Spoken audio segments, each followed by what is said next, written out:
Adjusting numbers to scientific notation. So this is our second lesson on scientific notation. So we had a little bit of a preview yesterday, and now let's work a little bit more with it. So find the products or the quotients listed below. So the product means that you may need to multiply. The quotients mean you may need to divide. So number one, 5.83 times 10. So obviously we know we could use our calculator and figure out what 5.83 times 10 would equal, but let's think about some patterns because patterns occur all the time in math. If I were to take 5 and multiply it by 10, you would tell me that it's 50. So what if I took 5.8 and multiplied it by 10? Hopefully you would know that it's 58. So now let's take our problem. What is 5.3 times 10? It's 58.3. Check it on your calculator. Do 5.83 times 10. Okay? So we're using patterns. We went from something that we're familiar with to something a little bit less familiar to the problem at hand and what ended up happening.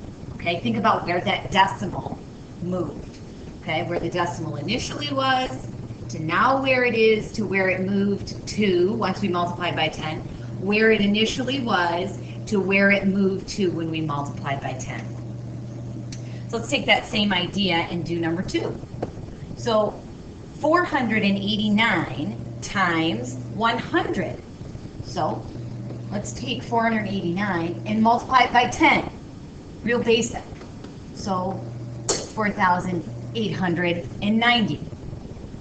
So now let's multiply our answer by 10 again, because remember, we're multiplying by 100. So if we multiply the answer we just got, 4,890, by another 10, to make that our 100, we know that it's 48900. Again, think about what happens when you multiply by 10. Okay, the decimal was here. We multiplied by 10, 10 to the first power, so we moved the decimal. Now it's here. We're multiplying again by 10 one more time. The decimal is there. Where does it end up when we're finished? There. Look at the pattern that happened. Number 3, we have 102.4 times 1,000. So we can stick with that same idea. 2.4 times 10. What do? You end up moving the decimal from where it is to one place over. So if we got to multiply by 1,000, we only multiply by 10 so far. So take your answer, multiply it by 10 again. 2, 4, with another 0. So far, we've multiplied by a total of 100, but we've got to finish up and multiply by 1,000. So take our answer and multiply by 10 one more time, because 10 times 10 times 10 gives you 1,000. So what ends up happening? 102,400. So what is our final answer? 102,400. Look for those patterns and things you are familiar with. So number 4, we're changing it to division now. So think about what happened when we were multiplying by 10. We were moving our decimal essentially to the right. Now make a prediction. What are you going to do with the decimal when you divide by 10? Make that prediction in your head. So I'm going to write this as a fraction, just wrote it a different way. So let's go to something we're familiar with. 3 divided by 10, or in other words, how would we say that fraction? We would say 3/10. So how could we write 3/10 not as a fraction, but as a decimal? 0.3, that's 3/10. So let's take our problem, 3.89, and think about what did we do? The decimal was here, and now the decimal's here. What did we do with that decimal? So think about it with our problem. If we divide by 10 and the decimal is here, where do we move it? We should end up with 0.389 as our answer, and now the decimal's there. So our answer for that one, 0.389. Again, keep in mind what happens with the decimal. Think about something that you're familiar with. Let's go over to number 5.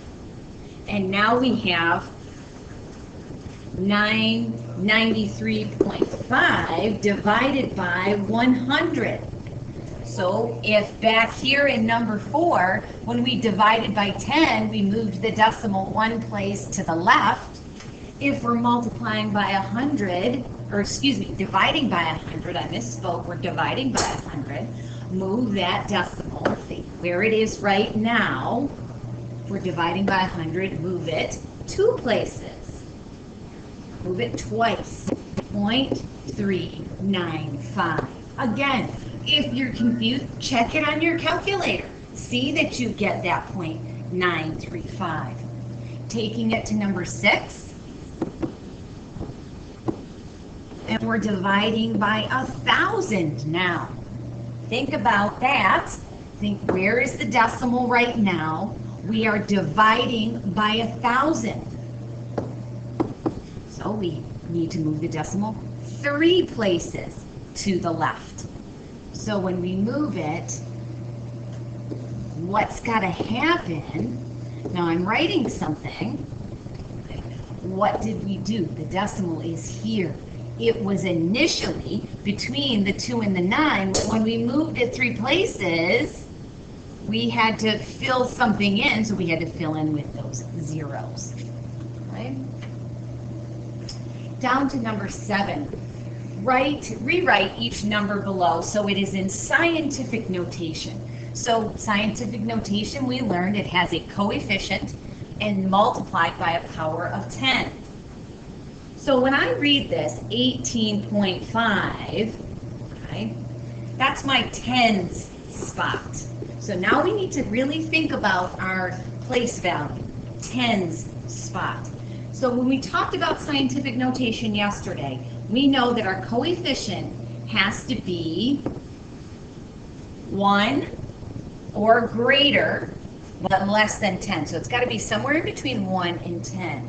So if I put my decimal point there, and this 1, our initial 1 was in the tens spot, I need to be able to multiply it by 10.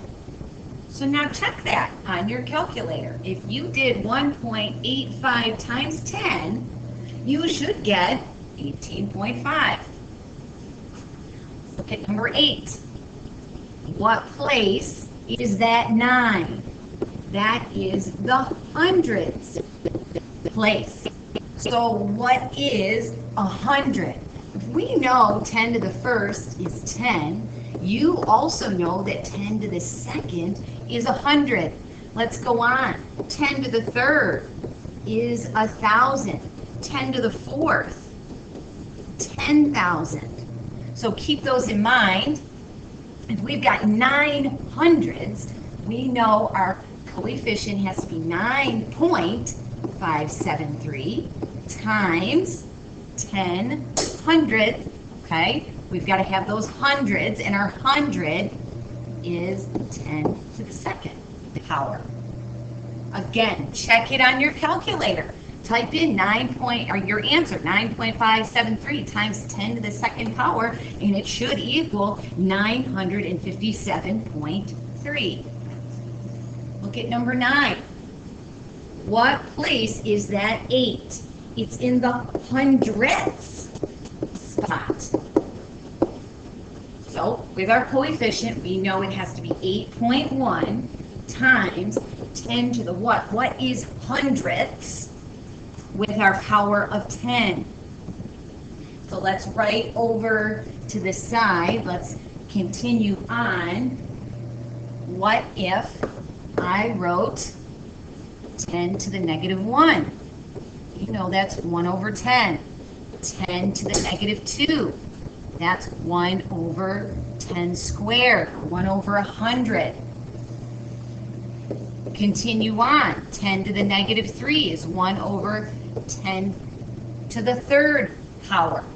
So if we've got hundredths, what does our exponent need to be? Hundredths, okay, right here. So it's 1 over our 10 to the second power. So we've got to write that to the negative 2.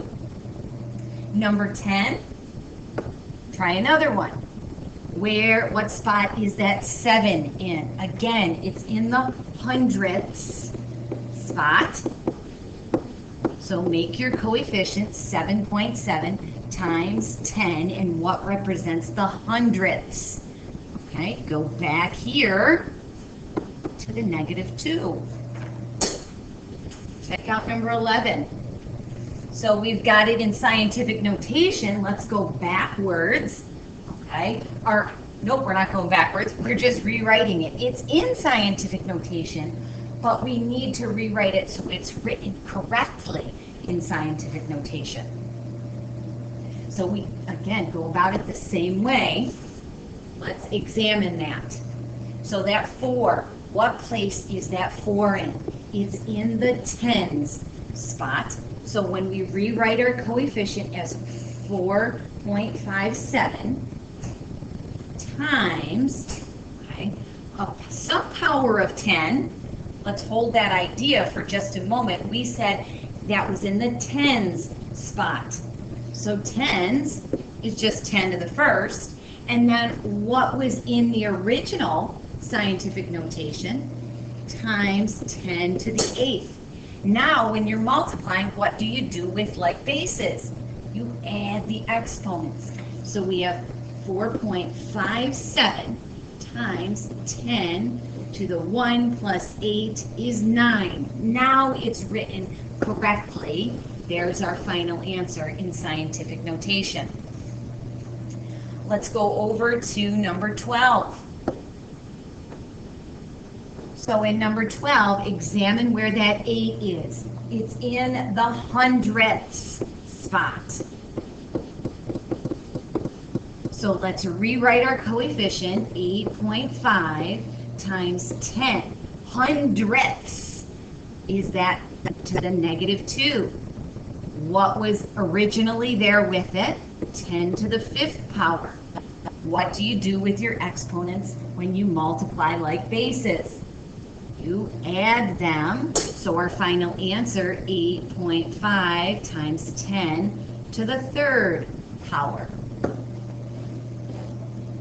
Okay, let's look at number 13.